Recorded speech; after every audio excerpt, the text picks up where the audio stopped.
When you walk through an old wartime bunker and run your hand along the cold timber, you immediately sense the intention behind every piece of wood, every nail, every angle carved into the earth. Those structures were never decorative. They were built by people who understood that survival depended on discipline, deception, and layers of protection that bought seconds, then minutes, then opportunities to fight another day. That same mindset shaped how ordinary families fortified their homes during the Second World War, turning simple cottages and cramped apartments into stubborn strongholds. Today, if you want real home defense, something quiet, durable, and rooted in proven history, you don't need an expensive security subscription. You need the kind of wartime logic that was forged under pressure. Over the next few minutes, you're going to learn 9 World War II home defense principles that translate directly into the modern world. The very techniques civilians used not out of luxury, but necessity. These aren't theories. These are real, functional measures you can apply tonight to slow, expose, or deter a determined intruder long before they ever reach your door. Layered barriers slow down anyone looking for a quick entry. During the war, nothing stood alone. A single barrier was never trusted, because a single barrier can always fail. Civilian homes often had improvised fences, makeshift porch reinforcements, interior latches, and secondary blocking bars, because the point wasn't to be invincible. The point was to force an intruder into a long, risky approach that exposed them step by step.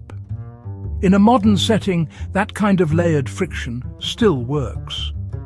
A strong property gate, a reinforced outer door, and a secondary interior lock form a sequence of delays that multiplies the time and noise an intruder has to contend with.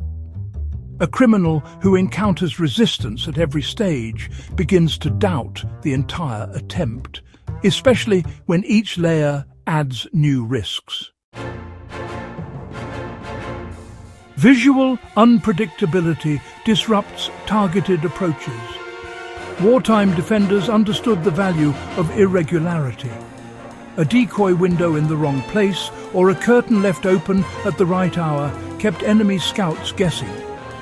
Today, targeted break-ins still depend heavily on predictable patterns. When your lighting, curtains and sightlines never follow a set rhythm, planning becomes harder. Strong entry points remain the backbone of defense. No wartime defender relied on a weak doorway. Soldiers reinforced likely points of breach with whatever material they could spare, and honestly, the principle hasn't aged at all. A solid core door, a deadbolt that anchors deep into structural framing, and reinforced strike plates are inexpensive upgrades that turn a casual kick-in into a noisy struggle.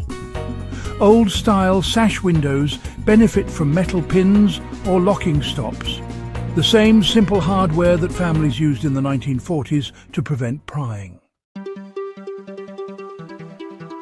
Modern burglars rely on speed and confidence.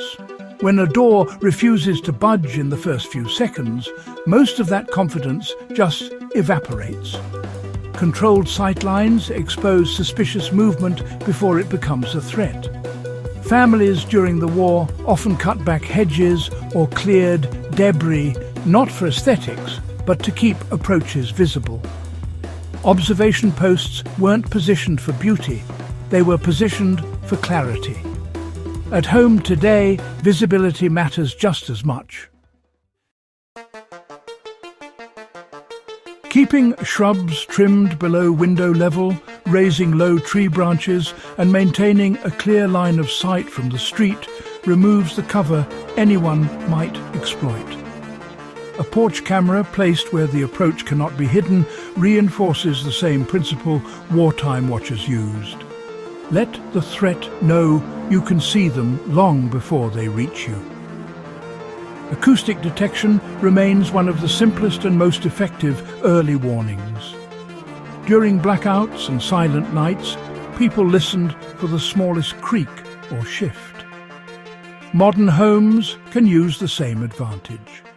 A reinforced basement grille, a door chime that activates on forced movement, or even a securely fastened floorboard that groans when disturbed, creates moments an intruder cannot disguise.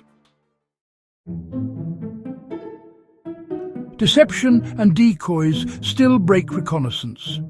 Wartime civilians hid valuables behind false walls, inside hollow beams, or beneath disguised floorboards.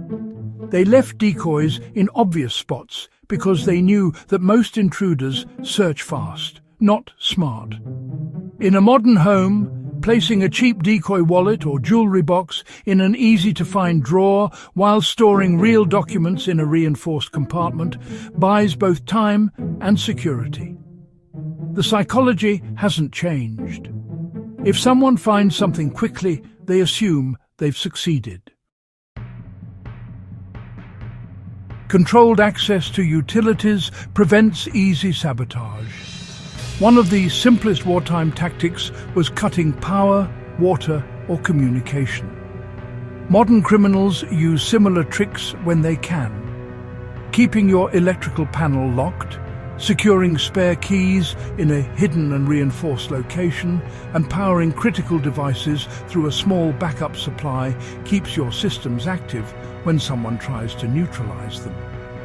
A camera that stays online when the power flickers often ends a break-in before it starts. Unpredictable routines erase patterns intruders rely on. Enemy scouts in the 1940s mapped routines relentlessly. Today's burglars do the same on a smaller scale. Varying which lights you leave on, changing your departure times, and using simple mechanical timers create an inconsistent pattern. When a house never settles into a predictable rhythm, it becomes unattractive to anyone who depends on timing. Neighbor networks strengthen the outer perimeter more than any gadget. During the war, communities survived because people watched out for each other. When someone knew their neighbor's normal habits, anything out of place stood out immediately. Building a simple agreement with the people who live around you, a message when you're away, a quick alert when something looks wrong, adds a layer of vigilance that no device can replicate. A community that communicates becomes the first line of warning. If you build your home around these wartime principles, layered barriers, unpredictability, reinforcement, visibility, sound discipline, deception, utility control, varied routines, and community awareness, you're applying tested methods that protected families under far worse conditions than anything most people face today. If this guide helped you and you want more history-driven survival insight, subscribe to Warfront Survival and share this with someone who values real, no-nonsense preparedness.